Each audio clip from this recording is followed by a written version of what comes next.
The CBS Radio Mystery Theater presents...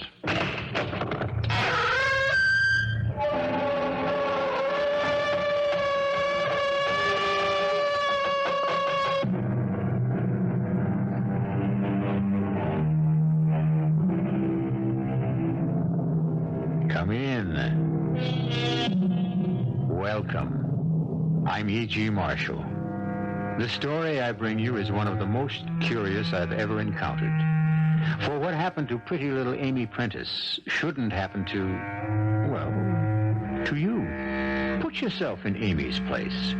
You arrive one day at the home of your fiancé, Jack Morton, and...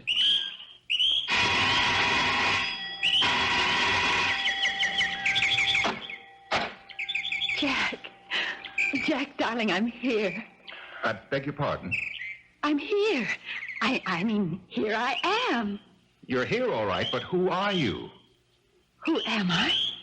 Look, if you're some kind of saleswoman, Jack, we're really not... Please stop kidding. I'm Amy Prentice, your fiancée. You're crazy. That's what you are. I've never seen you or heard of you in my life.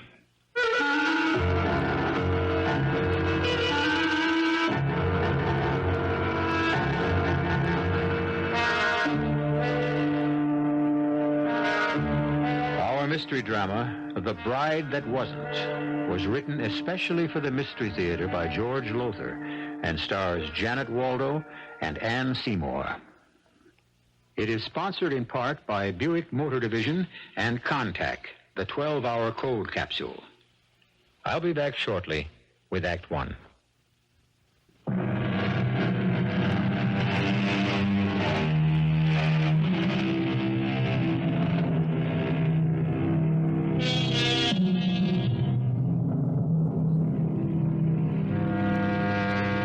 We've all had odd, unexplainable things happen to us. Sometimes we put them down to tricks of memory, a curious combination of circumstances, or an occurrence that was simply inexplicable, and have then dismissed them from our minds. Perhaps Amy Prentice should have done that, but alas didn't. When she arrived at the home of her fiancé, Jack Morton, all set to get married, only to have Jack tell her... I've never seen you or heard of you in my life. Goodbye. Wait a minute. Now, wait just a minute. You heard me, sister. Beat it. Sister? Beat it? Jack Morton, I don't know what this is all about, What is it, Jack? What's wrong? Yes, what seems to be the trouble? Well, this girl claims she knows me. Claims I know you. We're engaged. Engaged to be married. Married? Oh, my dear young lady, you're suffering from some sort of delusion. That, or you're playing some sort of game. Now, you just get along out of here. Oh, now, Mother. I mean it, Florence. I'll call the police if she doesn't. No, the poor girl, whatever her problem, looks terribly tired. You'd be tired, too, if you'd come all the way from Midvale in a day coat. Come in and at least have a cup of tea. Oh, I don't think so. Not now. Not after this reception I just got. Well, that's just fine with us. Take off. Jack, how can you act this way? Oh, honey, I don't know what this is all about, but you come on in and have a cup of tea with us. No, you get out of here. Go away or I'll call the police. Now, Mother, you know you'll do no such thing. This young woman is obviously in some sort of trouble, and it's up to us to help her if we can. Jack, you pick up her bag and bring it in. And, honey, you come on along with me. I don't know. Oh, nonsense. Come on, dear. All right, Jack, bring the suitcase. Close the door. And now let's all go into the dining room and have some tea. You too, Jack. And you, Mother. Now, what's your name, honey? Amy Prentice. Well, you sit right there, Amy, and I'll pour tea, and you tell us what this is all about. Tell you... You all act as if you'd never heard of me. We haven't. Anyway, I haven't. This is some kind of trick. Confidence game. Mother, please. Here we are, honey. Nice cup of tea. Now, there's milk and sugar right there if you want them, and a plate of cookies. Now, let me introduce ourselves to begin with. This is Mother Morton, that's him, Jack's mother, and I'm Florence Morton, his wife. wife? Yes, dear. So, you see, you're thinking he's your fiancé. Well, you see, that just can't be so. Is she your wife? Of course she is. Let me tell you once again, I don't know you. I never saw you before in my life. You did. You did. We met just 2 weeks ago at the conference at State Teachers College. Now, what in blazes would I be doing at teacher's college? Well, you're an English teacher, aren't you? English teacher, my foot. I'm an insurance salesman. But you can't be. You can't be. Unless you don't have a twin brother or a double or something. No, Amy, he doesn't. As she very well knows. Mother? Amy, why don't you tell us what you think this is all about? I mean, start at the beginning and, well, tell us the whole story. Perhaps we can help in, I don't know, in some way. But he knows what happened. Whether he does or not, you just tell us in your own words. Well, I'm an English teacher at Midvale High School. And I attended the conference of English teachers at State Teachers 2 weeks ago. On the third day, when I was having lunch in the cafeteria.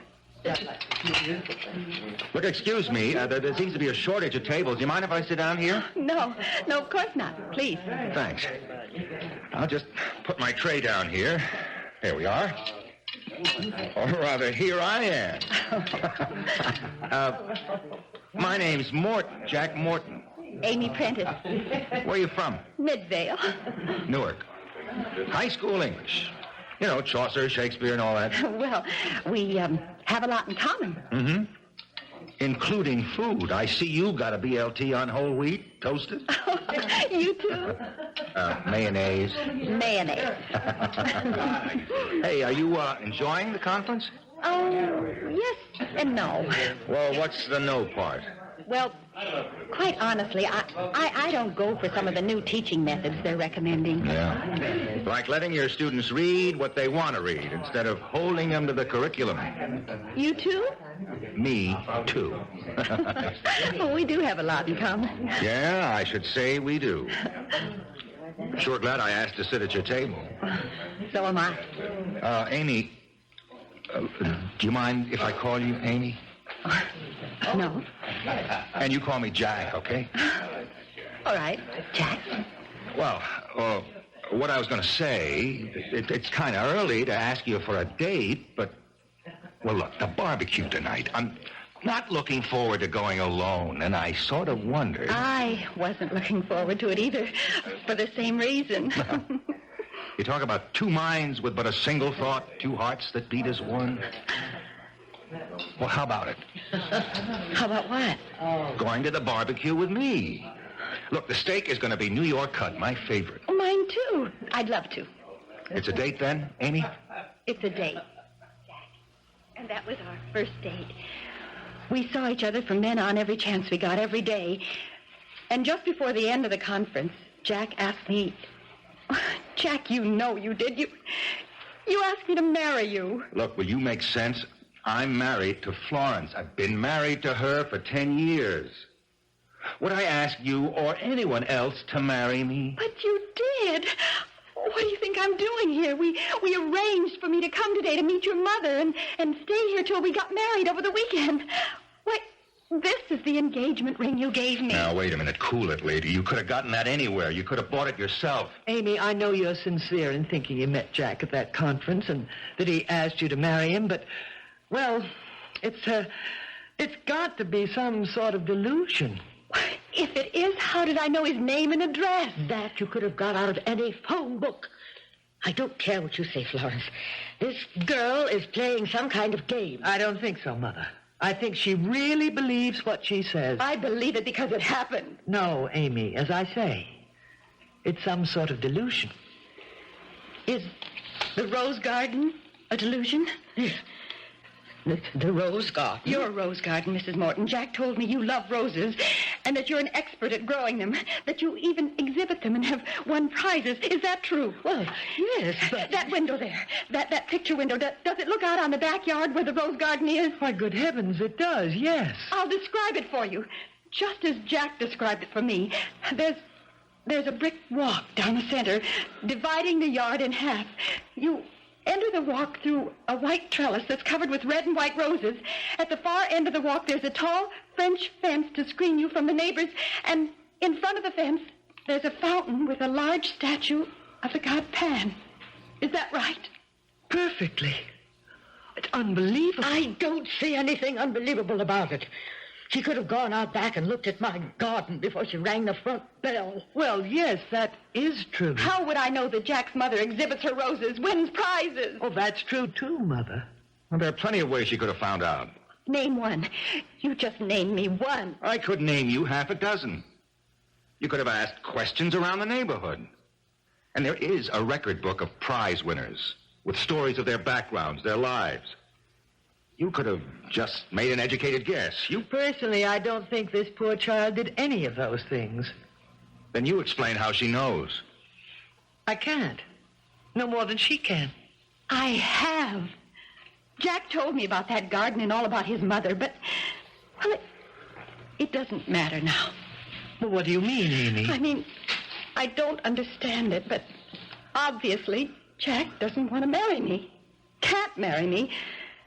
And regardless of what I think, what I believed happened, and it did, I know it did, well, it doesn't matter. Well, where are you going?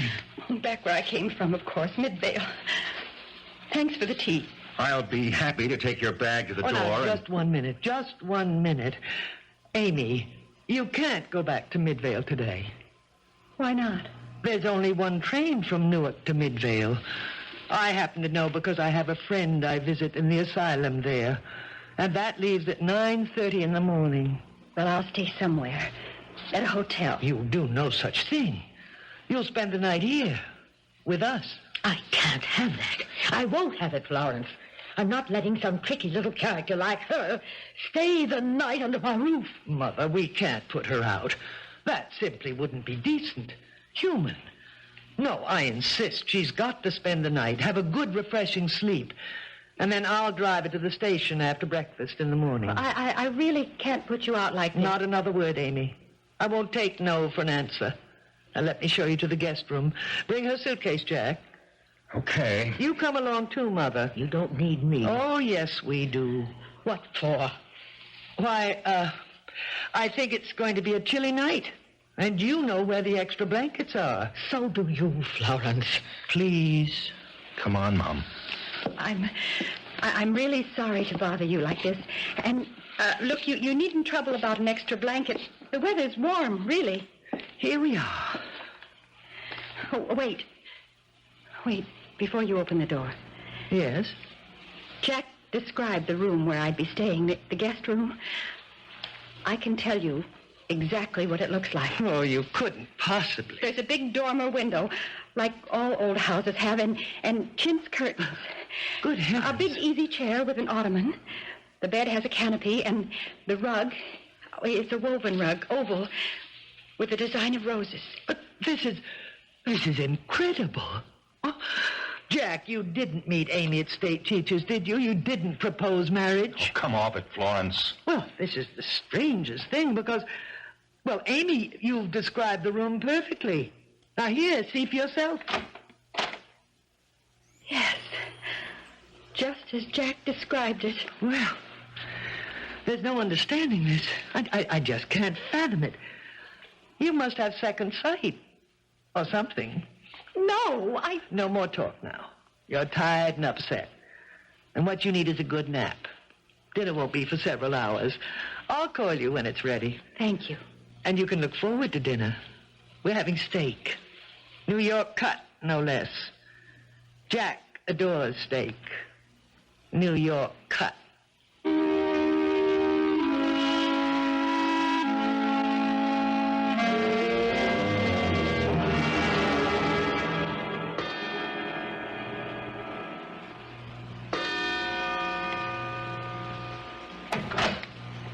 Who's there? Shh. Quiet, Amy.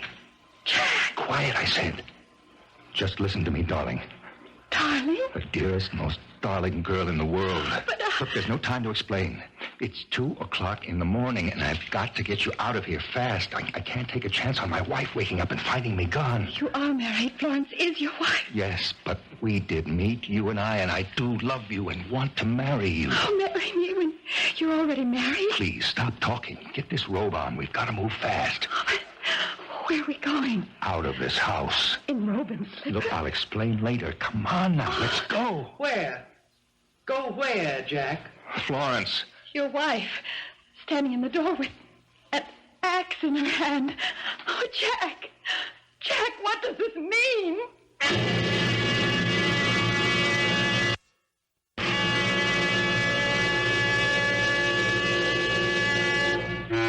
What, indeed, does it mean? Why does Jack want to get Amy out of that house as fast as he can? What is Florence, his wife, doing with an axe in her hand? One thing is virtually sure. However incredible events for Amy have been up to now, they are as nothing to what lies ahead. I'll be back shortly with Act 2.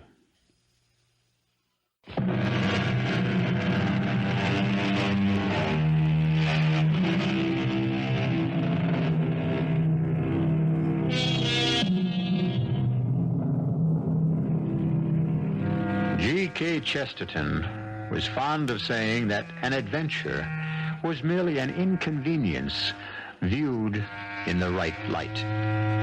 Perhaps, then, one may say that the incredible is merely the credible viewed in the wrong light.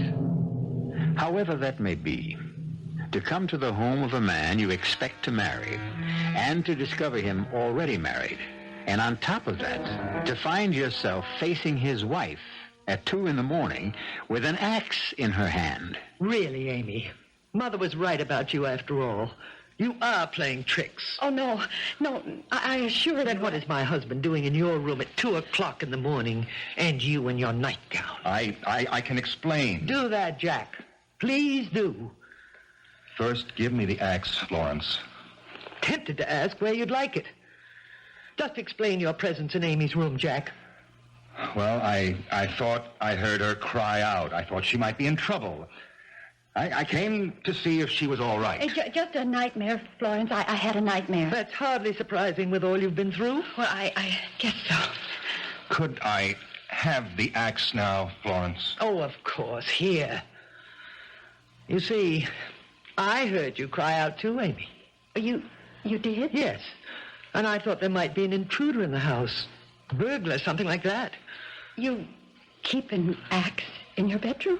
Well, it's an old house. Very old. Our bedroom, Jack's and mine, has a fireplace in it. We keep a small supply of wood there. And sometimes it has to be split. You didn't think I was going to chop you, did you? No. Well, Jack and I will go back to our bedroom now. Come, Jack. Oh, and Amy. Yes? Try not to have any more nightmares. More toast and marmalade, Amy? Thank you, no. Coffee, then. No, frankly, I'm anxious to get started. Get that train for Midvale. I don't want to miss it. You won't miss it. Plenty of time. Well, there really isn't, Florence. There's just under half an hour, and it takes 15 minutes to reach the station. I know. So, I think we'd better get started, Amy. Your bag's packed and in the hall, so let's go. You? Well, I'll drive her to the station. I was planning to do that. No, I'll do it. No, Jack, no. Waste of gas. I mean, waste. You take her or I take her. What's the waste? I have to go into town, shopping to do for the weekend. And you don't. I see. I can do my shopping at the same time. Yes, I see. So that'll mean only one round trip instead of two. I said I see, Florence. Saves gas. Yes. Well, if we're going to get started... Oh, but first you must see the rose garden. No, Yes. I mean, how can you even think of leaving without seeing it? In some unaccountable way, you do know what it looks like, but, well, if I were you, I'd want to see it for myself. Well, there isn't time. Of course there is. Take a moment. Let's all go to the rose garden.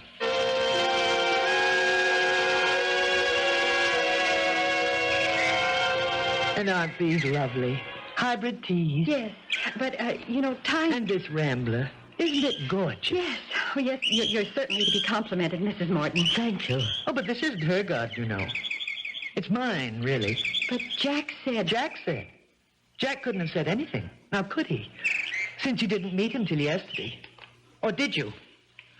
Did you meet her at State Teachers, Jack? I've told you I never saw her before in my life. Yes. But I've been thinking. You know how I am? Always thinking.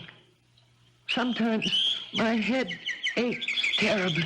Oh, please, we're going to miss my I train. think about so many things. Now, you take this rose garden. She gets the credit for it. Always has got the credit for it. When I'm the one who designed it, created it, planted it. Even your father had to admit it was beautiful, Jack. Remember? Yes. Oh, how that man hated me, reviled me, scorned me. But even he admitted that my rose garden was a thing of beauty. Florence, we've got to go. Now, if Amy's going to get her train. Yes. Oh, yes. But first, I wanted to see these floribunda. Aren't they gorgeous? They are, yes. Note the deep, dark red of the blossoms. Very dark, very deep red. Lovely. Do you know why? Cultivation, I suppose. Blood. Blood? Mr. Morton's blood. Jack's father's blood. This is where we found him. Hacked to bits. Oh, Jack. Easy, I Mom, can't easy, bear this. Mom. Blood had Florence, poured Florence. onto the soil, into it, saturating it. Would you believe that before that day, these roses had been rather weak, skimpy, subject to all sorts of diseases? But afterwards, they'd literally burgeoned with health and beauty. Would you believe that? Now, look, whether I believe it or not, we can't stay here another second. Why not? My train, that's why not. The only daily train to Midvale. Are you deliberately trying to make me miss it? But of course not. What a thing to say. I only wanted you to see the rose garden. Well, now that I've seen it, let's go. Please. Whatever you say, whatever you say. I'll go along too, Florence. You, Mother? Whatever for? Some shopping myself. Well, why not? We'll all go together. You too, Jack. Well, no, I'll stay here. Not a chance, Jack. Not a Oh, chance. excuse me, but while we're doing all this talking, time is slipping by. I don't want to miss that train. Of course you don't. But before we go, I do want you to know, Amy, what a pleasure it's been having you stay with us. Thank you. Of course, you haven't enjoyed it, poor dear. But never mind. You're sure to find a husband so attractive, so pretty. Could we go now?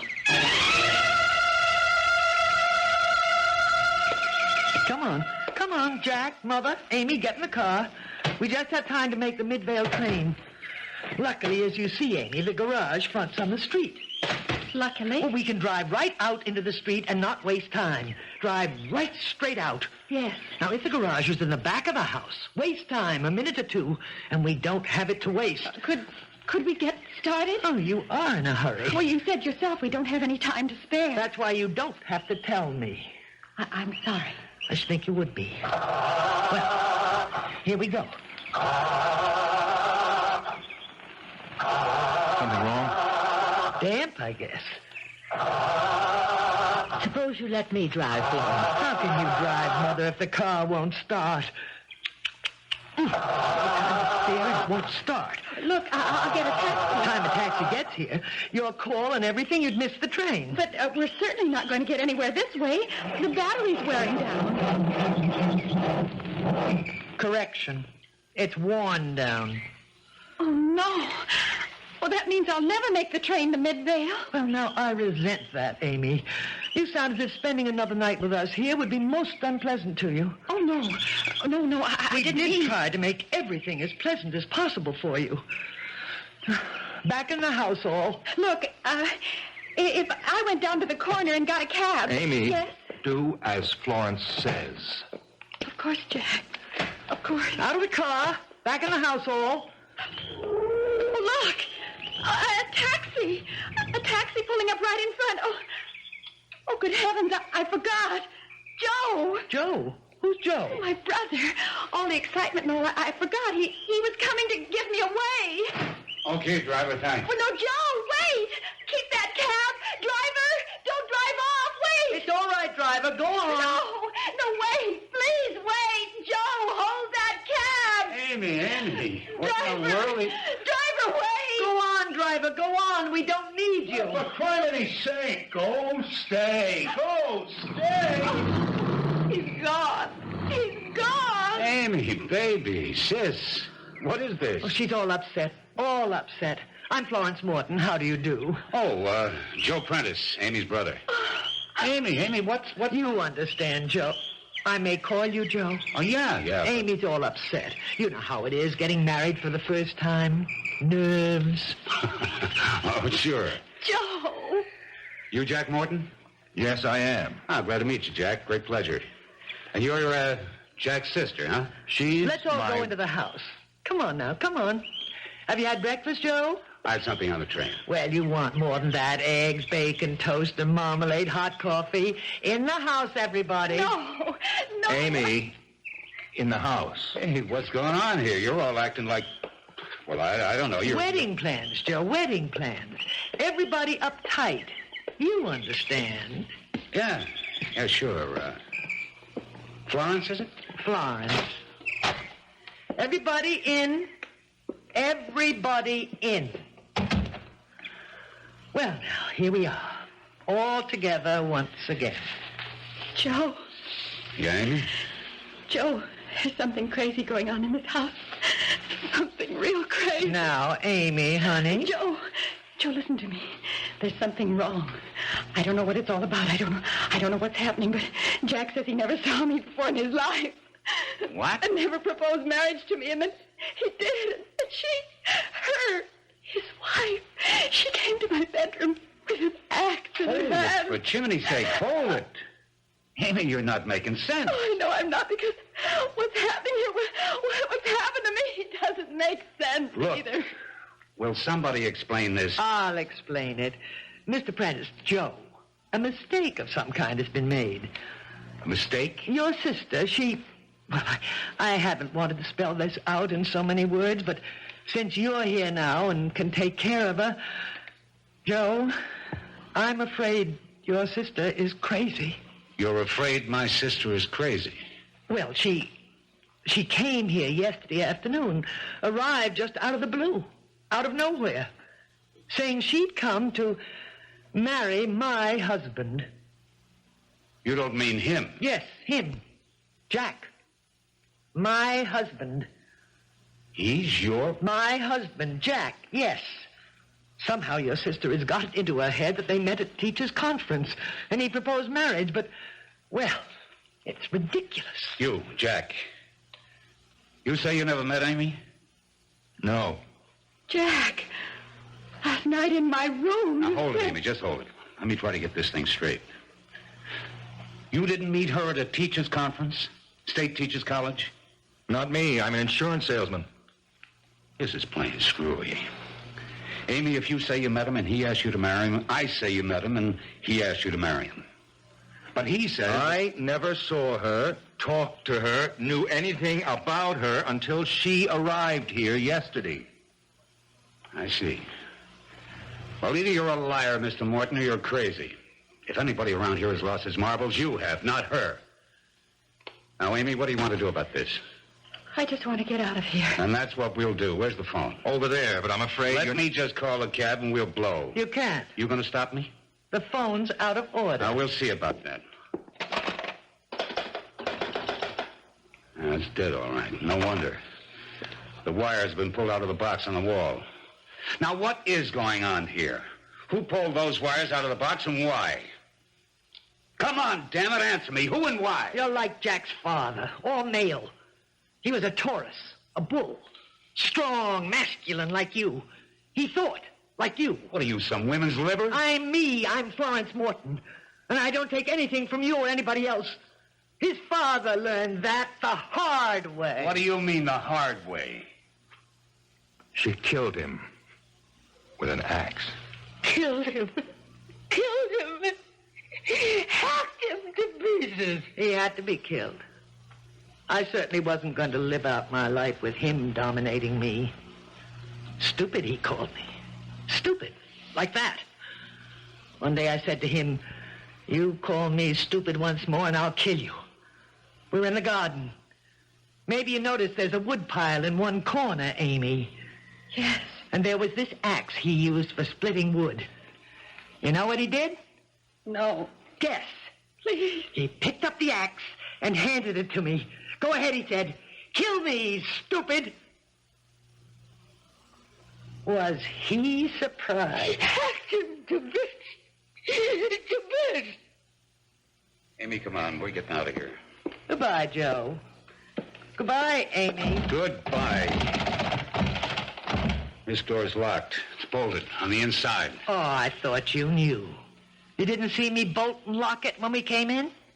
All right, give me the key. So you can unlock it? What else? Now, look, you... Joe, please, don't cross her. Please, don't cross her. She'll kill us all. Joe.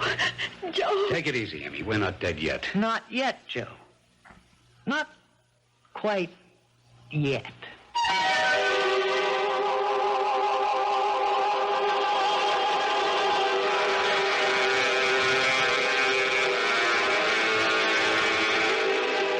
Ever been face to face with a homicidal maniac?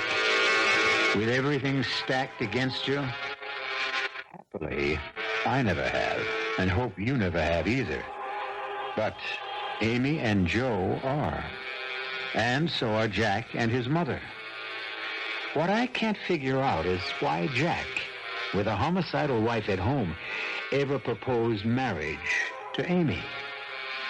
Well, we'll have the answer to that when I return shortly with Act 3. This is WBBM Chicago News Radio 78.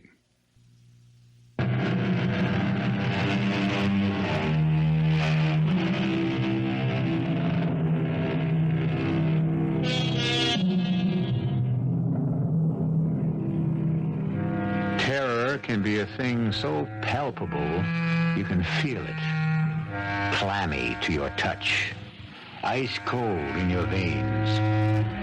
A taste of brass in your mouth. Certainly this is what Amy Prentice feels, along with the Mortons and her brother Joe, as Florence Morton makes all too clear the fact that they are not going to leave the old house on Hilliard Street alive. Look, Florence, I don't get any of this. I don't get any of it except all this hate you got in you. You can't blame my sister for it, and you can't blame me. So we're leaving now. No. Joe, she's got a gun. I can see that, Amy. Question is, will she use it? Yes, she'll use it, all right. You better understand something, Joe. She's a killer, a homicidal maniac. And what the hell is she doing here? Why isn't she in an asylum? She was. She escaped just a day before I got back from the teachers' conference. Jack. Amy, I am sorry. So sorry. I pretended I'd never seen you before, tried to get you to leave before you set foot in this house because Florence was right there behind me all the time, and I knew she'd kill you sooner or later. Kill you. 9 years. 9 long years. They kept me in that place. But I knew.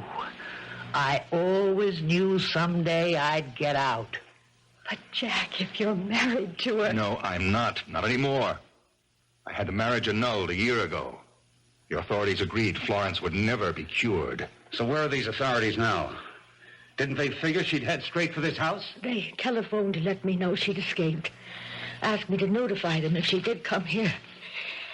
And all the time I was talking on the phone, she had a gun against my head. You're going to die. You're all going to die. Not if I can help it, lady. You can't help it. There isn't a thing you can do. We'll see about that. One thing I don't believe in is just standing here waiting for you to kill us. Me, I fight fire with fire. Oh? And just how do you think you... fight fire with fire? Fire! Florence, what do you think Be you're quiet, doing? Jack. I'm thinking. Fire. You know, Joe, you've given me the idea I was looking for. I gave you... I've been wondering how to kill you all at once. And now I know. Into the kitchen. What for? You see, Mother. Into the kitchen, all. And now, Jack, dear, loving husband, open the cellar door. You're taking us down to the cellar? Putting you down in the cellar, Jack. Open the door. Now, down into the cellar with you. You lead the way, Jack. Look, Florence. Don't argue, Jack. Just go. No, we're not. My leg. All right. Oh, Joe! You may be able to fight fire, Joe, but you can't fight bullets. Now, Amy, help your brother down into the cellar. Joe! Take it easy. Oh, Pain. you're bleeding. I'll be okay. Oh. She hit me in the side. Fleshy part. You better let me have a look at that wound, Joe, okay? Okay. Let him bleed to death, Jack. It'll be easier for him. Sorry I can't make it easier for you all. Oh, she's locked us in down here. Is there another door? No, there's not even a window. We're trapped. Absolutely no way out. Is there any way of breaking that door down? Prying it open, No, maybe? Joe, this is an old house. It's built when they really built them. Break that door down. No way. Oh. Look, try to hold still. It's not that bad, but it's bleeding quite a lot. I've got to stop the bleeding. Look, Amy. Yes, dear. Just around that corner, you'll find a desk. Dad? Yeah, I have my office set up there. In the bottom drawer on the right, you'll find a first aid kit. Now, bring it here, will you? Yes. Oh, Jack. Jack, what are we going to do? How are we going to get out of here? Mom, if I had the answer to that... Jack, there's a telephone here on your desk. Yeah, with the wires pulled out of the wall box. Florence didn't miss a trick. Oh, yes. Oh, they are pulled out. Look, hurry with that first aid kit. Here it is, Jack. Here. Thanks. Have you patched up in a jiffy, Joe. Oh, much good it'll do you, I'm afraid. Don't lose your nerve. Me, I've been in worse binds than this. Vietnam for one. My work for another. What do you do, Joe? I'm a cop, New York City Police Force. Man, I've been in spots that make this look like... Hey, wait. Shut up there. That's not the kitchen. No, it's a living room right above us. What was that? She put something down on the floor. Something heavy and made of metal. What could it be, Jack? I don't know, unless it's... Wait a minute. What, Jack? What? Metal? Fire? I keep a can of gasoline in the garage for the lawnmower. How big a can? 2 gallons. Was it full? I'm afraid so, and I'm afraid I'm right. I smell gasoline. It's dripping down through the floorboards above us. She's going to set the house on fire. She's going to burn it down around our heads. Kill herself, the poor crazy woman. Florence! Florence, listen to me! Florence, you'll kill yourself! Strike a match and the gasoline fumes! The fumes, Florence, they'll explode! You're right. She lights that stuff. She'll never get out alive. Florence, will you listen? Will you please listen? Oh, God, she's done it! The house this old. It'll go up like a haystack, a dry haystack. We're all going to die. We're alive. Oh, no. We gotta try that door. We gotta see can we break it down. Jack, give me a hand. We'll both get our shoulders against it. When I give the word... What? Forget it. The door's hot already. Flames on the other side. Even if we got it open, we'd never get out. There's gotta be something we can do. Got to be. What are the neighbors? Neighbors? Well, they'll see the house burning. Call the fire Oh, department. what good'll that do us? They'll rescue us. Get us out No, of here. Amy, honey, they don't know we're down here. Oh. Wait a minute. Just one chance. Just one chance. What, Joe? Telephone. No, I told you. Florence pulled the wires out of the wall box. We gotta see can we connect them again. You think you can? Or do you? Jack. What? Thank God you set up your office down here with a phone. If we can reconnect those wires, let's get this wall box open. You got any tools down here? Yeah, top drawer on my desk. One of those little kits. Here, what do you want? Screwdriver. Here you go. Now, get this lid open. Right. Easy. Yeah. It's coming. Oh, Right. hurry, Joe. Hurry. There. Off with the lid. Good.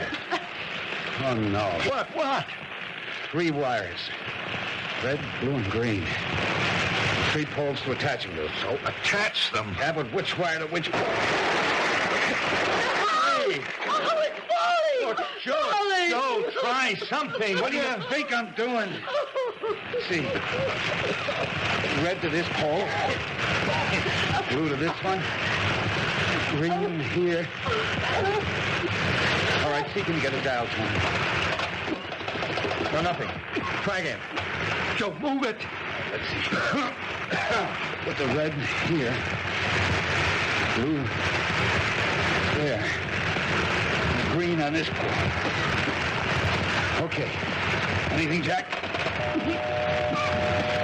That's it. That's it. I got a dial tone. Well, use it. Get the operator. This is your operator. May I help you? Operator, I'm calling from a burning house. 37 Hilliard Street. The fire department's just arriving, but they don't know we're in the cellar. We're in the cellar.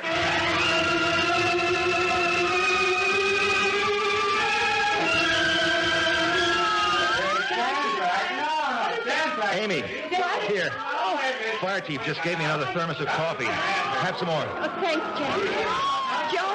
They've got Joe in the ambulance unit over there. They're really patching up his leg. Isn't he wonderful? I think I've got the most wonderful brother in the world. Well, I think he's got the most wonderful sister in the world. I'm sorry about Florence. Lord knows I am too, but it's better this way. Mom, are you okay? Even the rose garden's gone. The heat killed everything. Maybe that's better too, Mom. Oh, how could it be? How? I'm going to see to it you have another house, another rose garden, without the memories that went with this one. Memories we're all going to do our best to forget.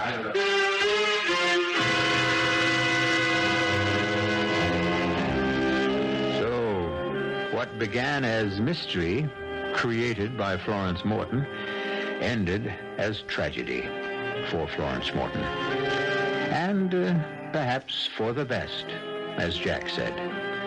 She is at peace now, and if in death she has not found a better world, as we very much hope she has, she's at least out of this one, which brought her so much unhappiness.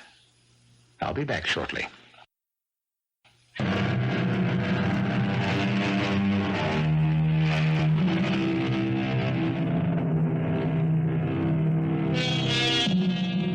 Jack and Amy Morton are happily married now. Amy no longer teaches, at least not in school, because she has two youngsters to keep her more than busy. The boy is named Joe, the girl, Florence. As for Mother Morton, she has another garden, but not roses, vegetables. Well, everything costs so much these days.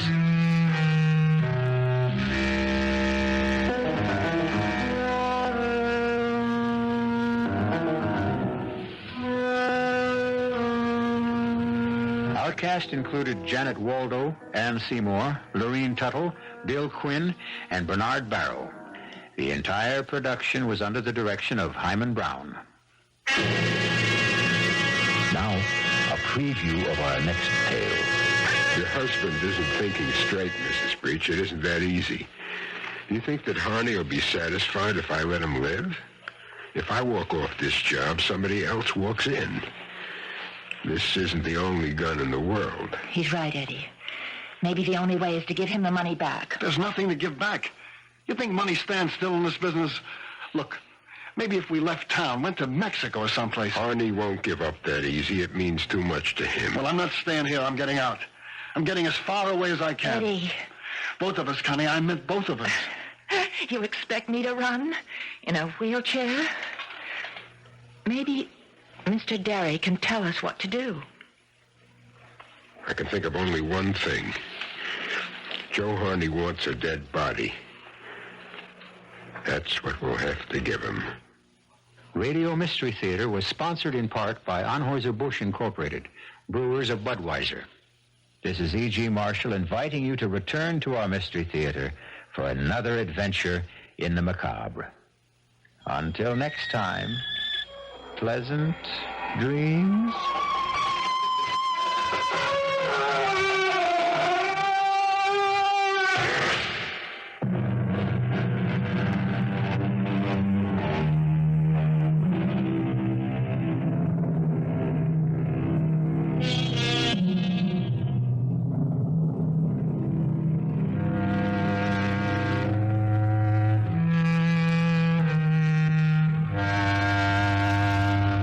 CBS News is next on WBBM Chicago.